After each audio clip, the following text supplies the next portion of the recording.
Alright, kalau korang seorang pengguna headphone SteelSeries macam aku ni, Arctic 5 ke 7, Arctic 7 ni aku dah pakai lebih kurang 5-6 tahun lah. Ini adalah headphone pertama yang aku buat video review dekat channel YouSenpai aku. So kalau kamu tengok lagi, make sure kau tengok lah. Tapi aku bukan nak cakap pasal tu sebenarnya. Korang kalau pakai headphone SteelSeries ni mesti ada masalah. Punya cushion pad ni dah lama-lama dia akan merekah, mereput dan tercabut. Sebenarnya headphone ni berfungsi dengan baik lagi lah, tak ada masalah. Aku boleh turn on. Audio quality ni masih lagi sedap sebenarnya. Macam tadi kalau kau ada masalah, dia punya cushion pad ni barai, rosak, tercabut sampai ke merekah dah tercabut, aku ada solution untuk korang. Korang kena dapatkan ni.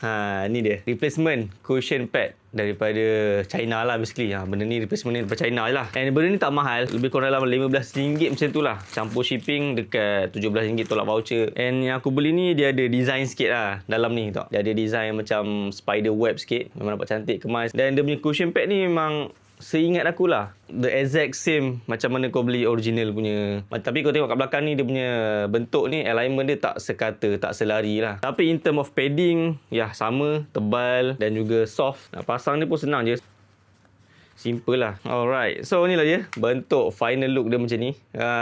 Nampak nice kan. Macam baru lah sebenarnya. Cumanya kat bahagian depan ni dia ada cala-cala sikit lah. Tapi tak apa. As long as dia boleh pakai macam biasa. Sebenarnya aku nak beli kat dia punya headband depan ni. Nak custom. Tapi aku fikir balik ni elok lagi tau. Elok, cantik, bersih. Nampak? Memang aku nak kata jangan pakai. Aku selalu je pakai dulu buat main game semua. Cumanya dijaga dengan baik lah. Alhamdulillah. So, tersarung sikit. Nampak? Shading dia. Just nice lah. Memang selesa. Akhirnya aku boleh pakai balik headphone SteelSeries Arctic 7 aku yang dah 5-6 tahun ni. Dia ada macam-macam design dan juga warna yang korang boleh pilih kat sini.